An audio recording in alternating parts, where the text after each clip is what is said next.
Tempted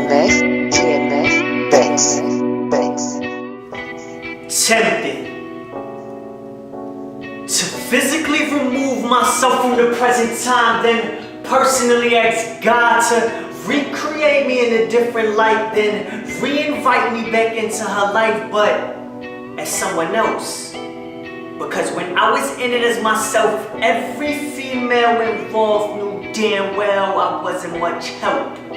She was broken upon the time of my arrival, an unpieced puzzle, an unfinished book, and I slowly shot bullets of false hope into her brain, corrupting her peripheral nerve, blindsiding her from gathering these pixelated images, creating this devil-like child ironically named Angel. See, I would purposely but unconsciously look the other way and metaphorically hang her body upside down over the most beautiful mountaintop, whispering her thoughts. I just want to give you the word. And she believed me. I guess she didn't notice what hell looked like at this abstract angle. So I left her strangled by her own foolishness, wrapped around the 6-inch heels of her ankles, dragging her along as a sample of how beautiful women cannot handle this corrupted poetic example. Yet all she seemed to notice were the dreams stitched on the seams of my jeans and how bad she wanted to be seen on the scene next to me. But she was foolish and naive to believe that a man like me would voluntarily give her everything that she needs.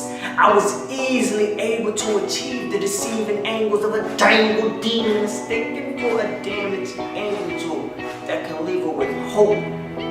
And once I fed her with forever, whenever I spoiled her with whatever, my mind cleverly convinced her heart to press her to measure pain as pleasure and then repaired her release cord, mirroring her insecurities with the skies of this beautiful lies, mimicking God's skies, and the stars were symbolic to the amount of tears that would stain her face with cries followed by, I apologize, young queen, for making you compromise your self-worth.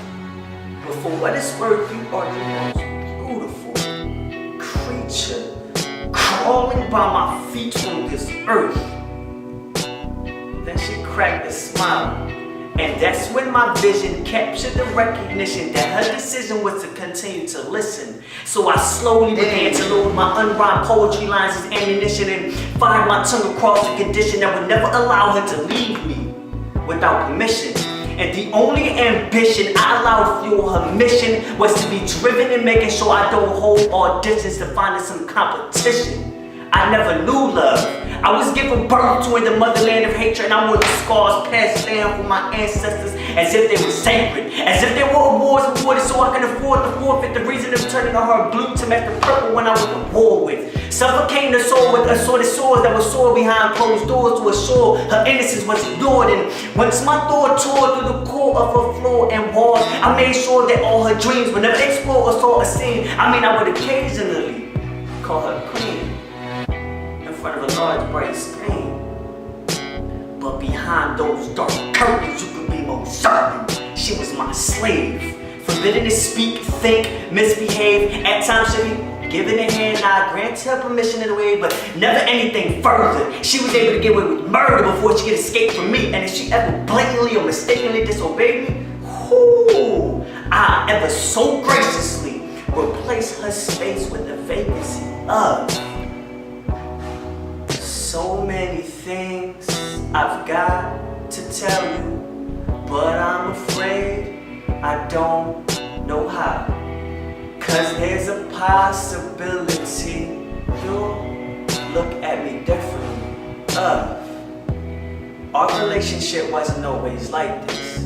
I used to wake you up in the early AM with a light kiss, give you my bottom lip and whisper in your ear, babe, bite this. But you decided to fight this. Despite this love I ignite your life with, and because of this, I will forever hate you. This will be the reason I consistently and consecutively break through the grave to melt you down, to mold you and shape you into whatever I wanted you to be. Now I claim I want a genuine woman. A lie. I want a dope Barbie. Beautiful and mindless, merely a walking mannequin trophy, so be careful of on the next victim, woman you send to approach me. Due to the content of this product, I must acknowledge a few flaws. before effects become inescapable and victors become incapable of integrating with this cause. I am the poet your creator never warned you of. So please, don't be so naive to believe that a man like me could ever truly fall for in